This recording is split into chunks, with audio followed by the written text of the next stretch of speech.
¿Alguna vez te has preguntado si tu apellido tiene un origen judío? Yo soy el doctor Abraham García. Llevo años investigando archivos de la Inquisición y preparando árboles genealógicos para personas como tú. Tras 10 años de investigación, he sacado este primer libro.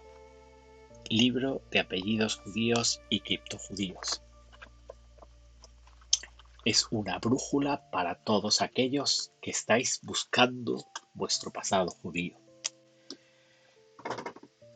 Nace del esfuerzo de combinar todos los archivos que he encontrado, las listas antiguas que existían, actualizadas sobre todo con muchos detalles de la Inquisición de España y Portugal, de Brasil, que no estaban incluidos en las listas que conocíamos como los apellidos sefardíes. El libro ya está disponible en lulu.com y en Amazon.